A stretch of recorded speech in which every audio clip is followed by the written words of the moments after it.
As a reminder, the usual disclaimer applies here. We're dealing with high voltages here.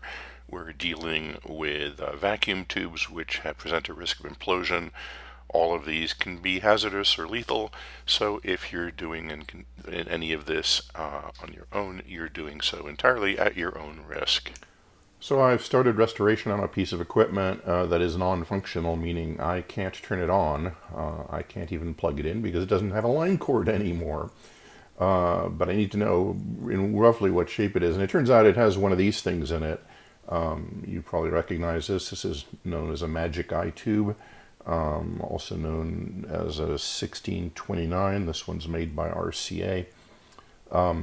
These have been described as a one-dimensional CRT, and I think that's pretty accurate and pretty funny.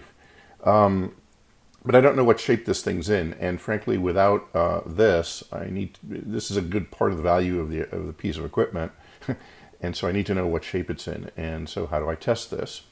So, do I have a formal tube tester? No. But a very wise YouTube engineer once said that the best tube tester is the equipment for which the tube is intended. And so even though I can't actually test this on the piece of equipment that this tube's intended for, I can certainly at least plug it into other equipment that I have that uses these tubes and see what happens. And that's exactly what I did. I happen to have, if you've seen my other videos, I happen to have a Heathkit T4 and a Heathkit IT-12. These are signal tracers that happen to have a magic eye, which shows you the signal level of what's being traced. And at least I can see if these things work, at least from a qualitative, if not quantitative, point of view. So I did plug them in, and I do get green. But that's about all I can tell. And so I said, okay, I'd like to test this a little bit better than that to get an idea of how it'll work on the voltages that I expect to see in the piece of equipment that this one is actually intended for. And after contemplating things a little bit, it suddenly dawned on me that I actually have the exact correct piece of test equipment to supply exactly what this thing needs to operate in order to actually get a good quantitative assessment of how it's working. And so that piece of equipment is this. This is a Heathkit IP-17 regulated high voltage power supply. And it can put out exactly the voltages I need to test eye tubes like this. It puts out 0 to 400 volts DC at about up to 100 milliamps. It puts out up to between 0 and negative 100 volts DC, again negative at up to 1 milliamp. And then it also has these convenience outputs which give you either 6.3 or 12.6 volts AC, and these are used for the filament on a tube. This unit is intended to act as a substitute power supply for tube-based equipment. So if you're building or restoring a radio and you haven't gotten around to testing the power supply, this pretty much provides all the voltages you need to make most simple radios and other tube-based equipment functional. But as we're going to see, this is perfect to actually test magic eye tubes. So the IP-17 does have its own voltmeters and current meters on the left there, but they're not accurate enough for what I want. So I'm monitoring their outputs with 2 meters. The red one on the right is the main 0 to 400B plus output, and the yellow one on the left is actually monitoring the negative, what turns out the negative grid voltage that is going to be going to the eye tube. And the filament of the eye tube is hooked up to 12.6 volts AC. So I have a convenient socket here. I did built in the 2 resistors that are necessary. I'll show them to you on the little schematic I drew. And very quickly, here's our little test setup. First of all, the red wire here is going to our B plus output of the IP-27, which we're going to set to somewhere around 200 volts, but we'll adjust it to see what happens. And that feeds pin 4, which is the target in the 1629 I tube. The plate, which is pin 3, then derives that through a 1 meg resistor, which is actually mounted on the socket. Black is ground. There's a 10 meg resistor pulling the grid down so that if there's no voltage on the white wire here, the grid will be at 0 volts and the eye will be open. As we apply more negative voltage up to about -6 or -8 volts to the white wire, the grid goes negative and the eye starts to close, and again is fully closed somewhere around 6.5 to 8 volts depending on the B plus voltage. Our cathode is grounded, and the filament here, the yellow wires, are just 12.6 volts AC coming from the IP-17 as a convenience. So that's really just the little setup we have here. Let's take a very quick look at the 1629 iTube spec sheet, in particular the operating voltages.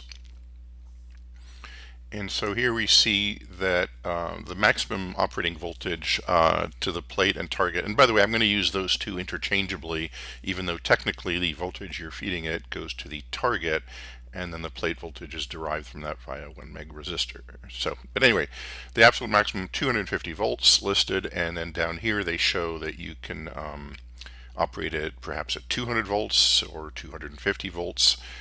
And we try both of those, of course, but I've also heard that some people who don't have much to lose with their particular iTube can operate it at much higher voltages to gain back some of the brightness it would have lost with age. Again, if you have nothing to lose, why not? So 250 volts. Notice also the well, here's the 1 meg resistor, which you'll see, and then the grid voltage to either open or close the eye. When the eye is fully open, there is no grid voltage. To close it, you apply a small negative voltage. If you're operating at 200 volts, you give it about 6.5 negative volts, and if you're operating at 250 volts, that rises to about -8 volts, which are needed to fully close the eye. And as you'll see, that will agree pretty much with what we're getting experimentally. Hard to see, but they're in there. And so let's see what happens. So we'll take our tube and we plug it into the socket. It's all wired up for us. If I can ever find out where the index is, there it is. I thought, come on, there we go. And gently get it in. So now let's turn on the power supply. The power supply, the DC, the main 400 and 100 volts, negative 100 volts are off. So this is a DC on and standby switch. So this is on standby. We turn the unit on, and although the main DC is off, notice the meters aren't registering anything. The filament output, the 12.6 output is on. So we should be able to see some glowage on the filament here as soon as it decides to warm up. There we go. You can see the orange glowage on the top, and there's even a little bit of it on the bottom. You can't really see it, but it's glowing nicely. So at this point, the tube is all nicely heated up. In fact, it's starting to feel warm as well. And I'm holding it carefully, but there's no high voltage going on. So let's start turning up the voltage.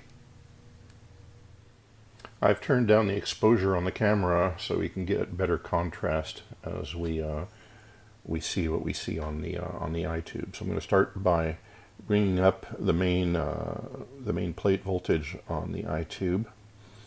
It is rated nominally to expect 200 volts, so let's bring it up. First we have to turn the DC on. There we go. Now we can bring it up. And we're at 80 volts, 110 volts, and we can just barely start seeing this. Let's get up to 200 volts. Here we go. Let's call that 200 volts. This is as dim as it looks to you, it looks to me. So the exposure is set just about right to reflect what I see. And this is dim by any standard. It's not unusably dim. It is visible, but I don't know if it's acceptable. So I can tell that this tube probably has some hours on it. And I'll show you another way I can immediately tell that this tube has hours on it, because this is rated at 200 volts. It should be brighter than this. The absolute maximum voltage is 250, so we can certainly bring it up to that. Oops, we don't want to overrun it too much. More on that in a minute. So here's 250 volts. That's acceptably bright, but again, this is the absolute maximum, and it's not that bright. It's certainly usably and probably acceptably bright, but it's nothing special. I have heard of folks running these things, since they're used, much above the 250 volts max operating voltage. I've heard of people actually running these at 400 volts worth of plate voltage. Here it is at 300. Now it's perfectly bright. It's as if it were new at 320, 330 volts of plate. This is beyond what it's rated at. So I would only run it at this voltage if I had nothing else to lose. Now, if this thing was so far gone that it was totally unusable at its rated or even max voltage, would I push it this far? I mean, after all, other than that, it would be useless. So anyway, let's bring this back down to 200 volts, which is, again, the nominal operating voltage. Dim, but usable. And now let's bring up the negative grid voltage on this over here. And this causes the eye to close. So 0 volts of grid, the eye remains open. The more negative voltage you apply, the more the grid, the eye closes. And to close at 200 volts of plate, to close the eye requires, let's put this all the way until it's closed. Let's call it -6 volts. If I go beyond that, I can actually overlap the eye to a certain amount, but to close the eye properly, it takes about -6, somewhere around -6 volts. Now you notice something interesting immediately, and that is that the eye wedge is considerably brighter than what I'll call the background semicircle or 3/4 circle. And this tells me that this tube really does have a lot of hours on it, because if you think about it, chances are this thing led a long lifetime of being on all the time on some piece of test equipment, perhaps the one that I'm refurbishing, and it led its life like this. So the background, the 3/4 phosphor was getting pummeled all the time and is now starting to wear out if it hasn't already. But the eye portion has been relatively unused, and so it still has much more life in it. And so that's one way of immediately telling, at least qualitatively, and if you compare it to the voltages you're applying and you look at the brightness, you can probably get a good quantitative idea of, how much life is left in this thing. And I would say that this thing has some life left in it. Perhaps if I run it at 250 volts, let's put it back at 250 and see what that looks like.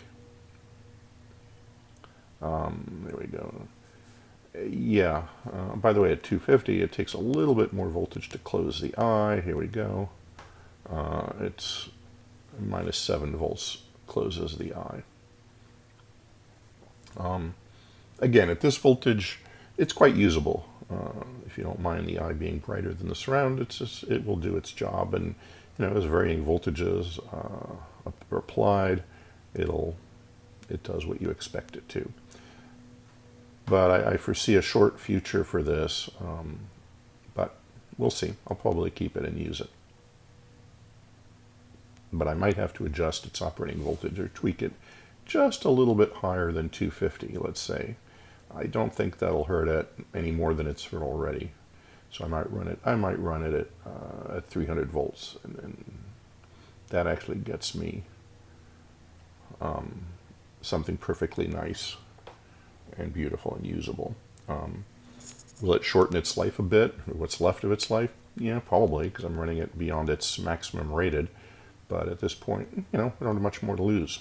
These tubes are generally still available, either as used pulls, like this one obviously is, or even as new old stock. Let's turn off DC. And filament's still on. It's getting toasty. Let's turn off the unit.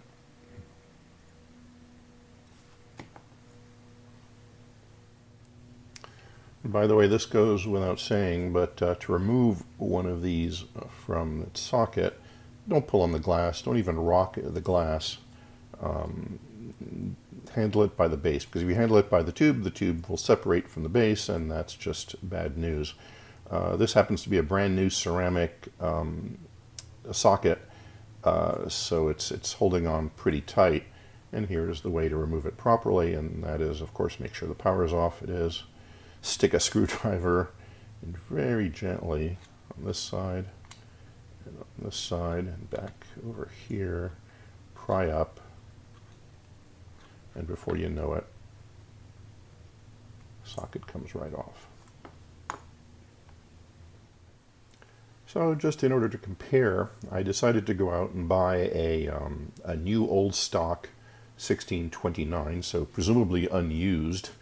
And I know it has 0 hours in its new old stock because it came in a box. It says 1629 on it, so it must be unused. Well, I also have other reasons, as you'll see, to believe that this has 0 hours on it. A couple of interesting things about this one. First of all, it's also an RCA tube, but the logo is a lot smaller and different, so interesting. But it's marked CRC 1629, and interestingly, this one has a coating on the inside which obscures sort of the top half of the glass. Obviously not the green part at the end, but the entire top half is obscured by this coating. I don't know if this coating is intended to be shielding or conductive or connected to anything or what, but it is there, so you can't really see much. You can sort of tell, you will be able to tell that the filament is on, but that's about it. So let's take a look and see how this one responds. So now let's fire it up and see what we get on this tube. So I'll turn power supply on, but the high voltages are off, but this actually does turn on the filament. So we'll give it a second or two to heat up and see what we see, if anything. I think last time I looked, yeah, there it is.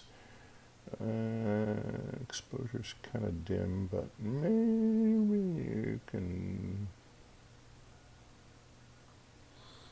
I can see a filament right about there. I don't know if you can, but the filament is glowing, so that's encouraging. But it is not glowing very bright. But it is getting a little bit more than just about 13 volts of filament. So let's see what happens. Let's first turn on the DC voltage, and let's start dialing up our main plate voltage to, let's start at 150. So dialing it up slowly, and even at 78 volts we're starting to see some greenness. And let's go all the way up to 150. Which is less than a normal operating voltage, but it's already quite bright, which is a good thing. Okay, there's just about 150 volts, and on the camera it's nice and bright, and with the exposure set this way, this is a pretty good representation of what actually I see. Right now the grid voltage is 0, so that's why there's no eye closure. The eye is fully open. If we start dialing in some negative grid here, here's -1 volts, so you can see the eye closes, and I can dial it to anything I want. Let's see, to close the eye fully, but not overlap it, because you can overlap it a bit, but to close the eye fully, right about there, let's call that -5 volts to fully close the eye, and 0 volts to to keep it open. Now, the nice thing about this is, and the reason I don't think it has many hours, and this is actually, we're running at a low voltage, but let's crank the voltage up to 200 volts, which is its normal operating voltage. At least that's what the spec says. Okay, there's 200 volts. And what you're seeing is what I'm seeing, and what I'm seeing is that the brightness of the background, the 3/4 circle brightness, is the same as the fully closed eye. And that tells me that the 3/4 circle is not worn out from constant use, compared to the eye opening and closure. So this leads me to believe that this tube really is new old stock. I mean, obviously maybe it was tested for something, but it certainly does not have many, if any, hours on it. And we can pump it up to, we can go up to 250 volts, which is the absolute maximum rating. There's 250 volts. And at 250 volts, it takes about -6 or -7 volts, 6.5 volts to fully close the eye. So, and that is wicked bright, as you would expect. But again, notice there's really no difference between the 3/4 circle brightness and the closing eye brightness.